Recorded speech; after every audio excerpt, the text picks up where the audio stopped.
One Punch Man Chapter 123, True Form. So this was a great chapter, a lot of reveals in this one and some stunning developments, but I think a lot of us expected that we were going to get what we were going to get in this chapter. Like, even if you didn't read the webcomic, I think you kind of might have, put two and two together and figured out that maybe things aren't as they seem, and maybe there's literally someone pulling the strings behind the scenes, and that's exactly what turned out to be true. So let's get into it. So first of all, and randomly, we're getting a big development on Pig God and some explanation as to what's going on with him. This is all new stuff. We don't get this whole little page of exposition in the webcomic, so it's nice because he's one of the least touched on S-Class heroes, I'll say, and one of the least explained at that as well. So this is awesome. So apparently he is a living legend in the world of the obese. So I guess that's adding to his popularity, something that was also ambiguous about this guy. I've actually talked about that earlier this month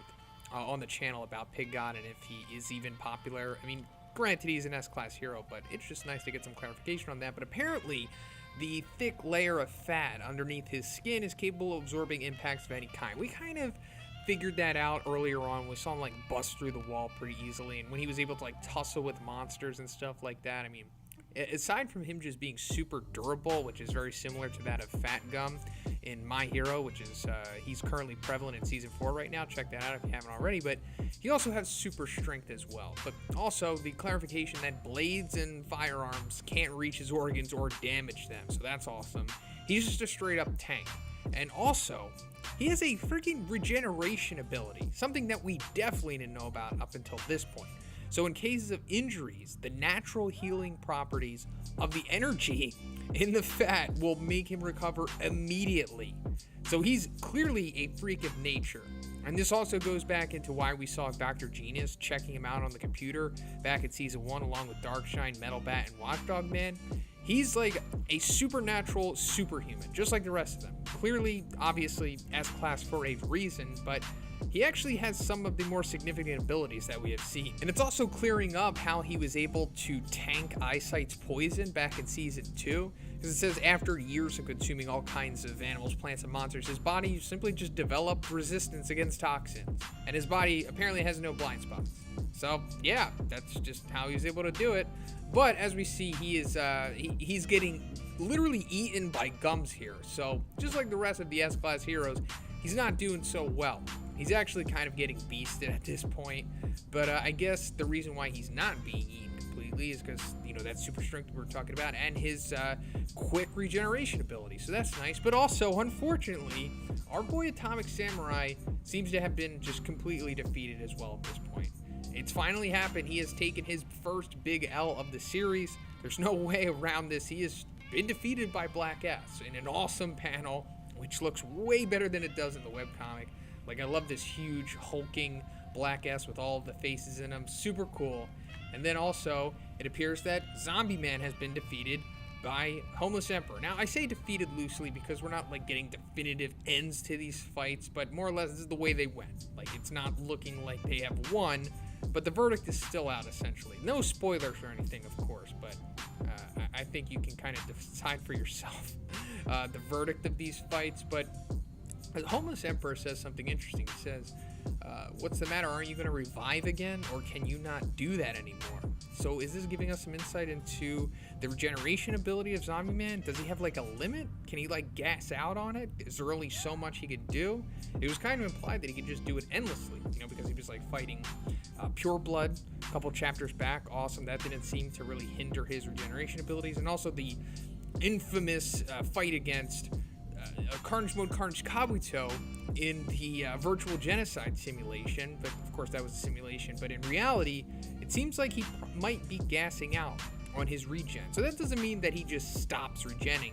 It just means that it takes maybe longer than it typically would if he just keeps getting blasted and blasted and blasted. Also, Child Emperor is thrown into the mix here, and he's straight up defeated by Evil Natural Water, as we kind of expected.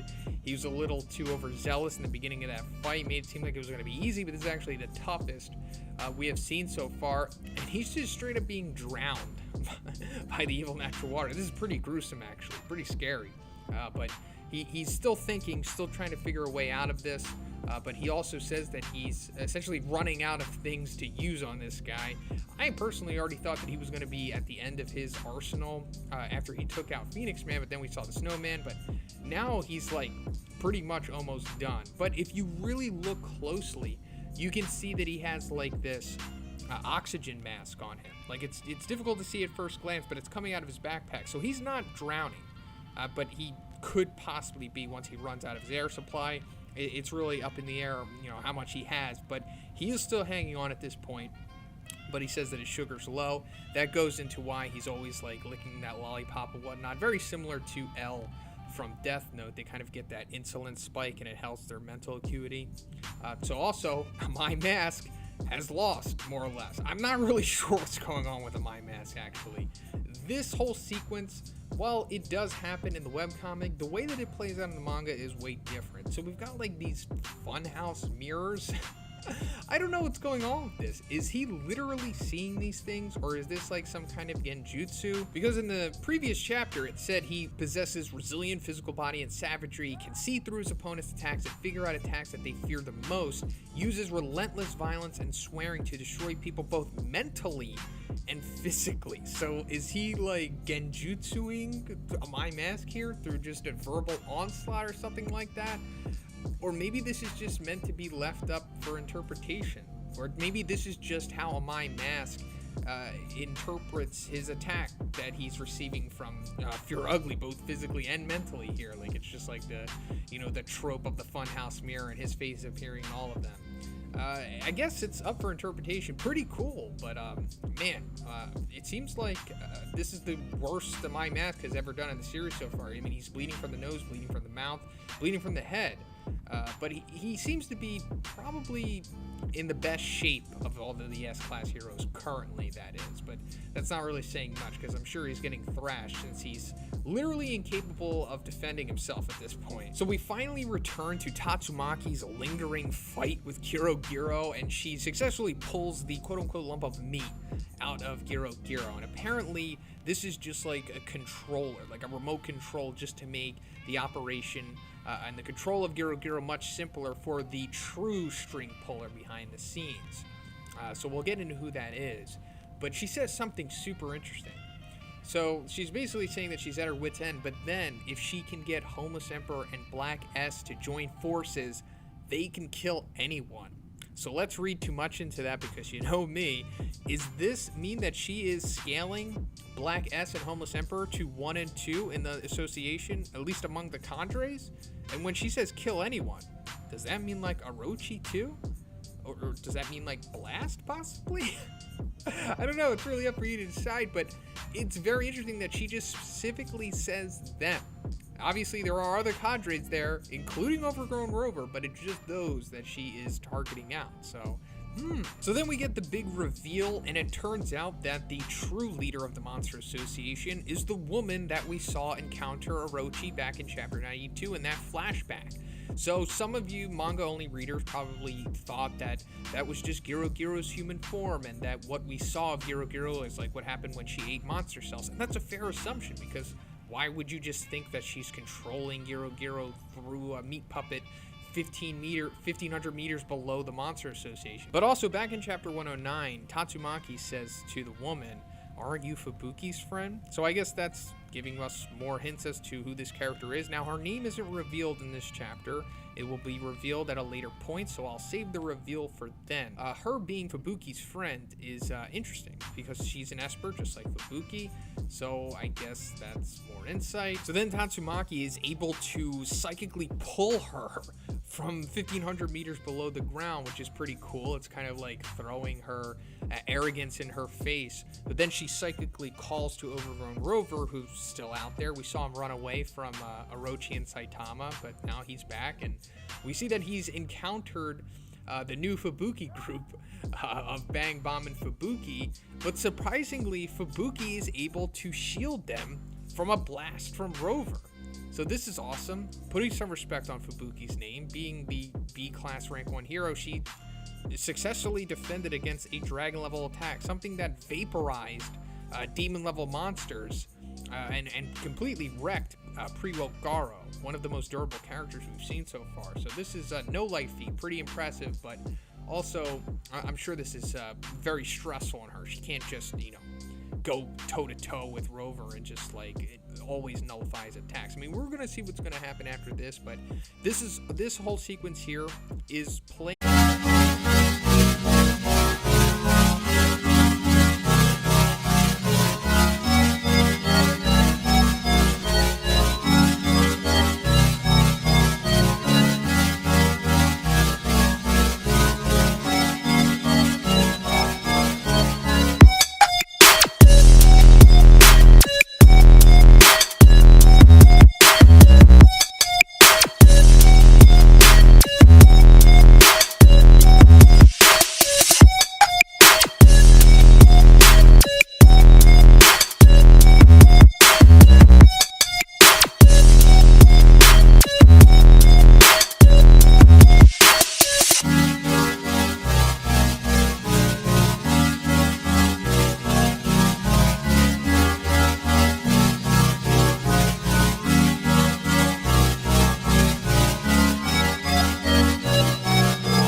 similar to how it is in the webcomic, but it's also different at the same time. So what's going to happen at this point? It's up in the air, honestly. But that's pretty much it for the video today, guys. Let me know what you thought about this one. Where do you see Tatsumaki and the mysterious woman Esper going? What do you see happening with Bang Bomb, Fubuki, and Overgrown Rover? And what do you think is going to happen with the S-Class heroes? Let me know. And if you like the review, guys, please give it a like. I also have a Patreon. It gives you access to a weekly Q&A. If you haven't already, please subscribe as well. Have a great day, and I'll see you in the next one.